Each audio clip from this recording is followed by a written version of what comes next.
So the question is, do I buy a house first or do I sell my house first?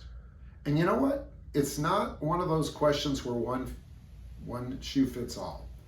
Let's go down both paths.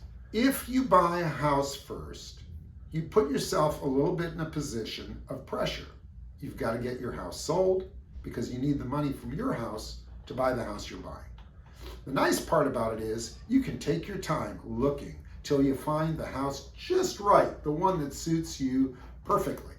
And then you found it, but you need to give them a deposit, and you may need to give them a bridge loan, get a bridge loan, which is expensive. A bridge loan basically gets you the equity from your home early so that you can close escrow. Most sellers will not take a contingency. A contingency would mean I want to buy your home, but I can't buy your home until I get the money from my home.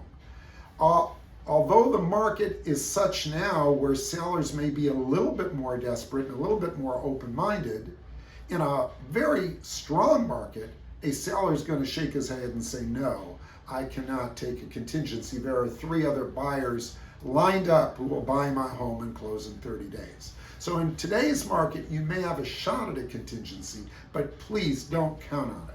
The luxury of buying your home first is you have the time to search out the property that you want.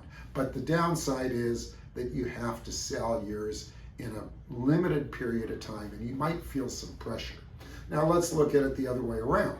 If you decide to sell your property first, the beautiful part about that is you don't have to take a price that's not acceptable to you. You're not highly motivated. You're not in a hurry. You're not pressured. There's nothing making you sell your house other than a buyer who comes along and offers you a great price.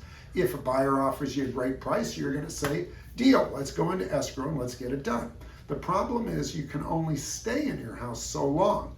It could be maybe a 90-day escrow at the most, more likely 60, more likely 45.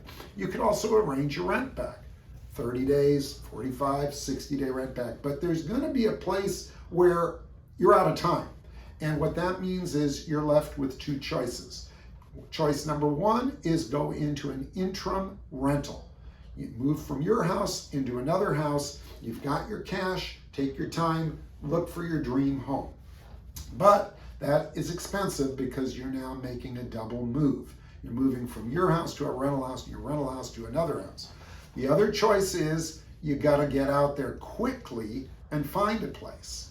If your home is sold in an escrow, you know how long you've got, and you've got to get into a place. So your options may not be as great. You won't have as much time to wait for that perfect house to come on the market. So you just have to kind of measure where your comfort is and know, do you buy first or do you sell first? I hope that helps.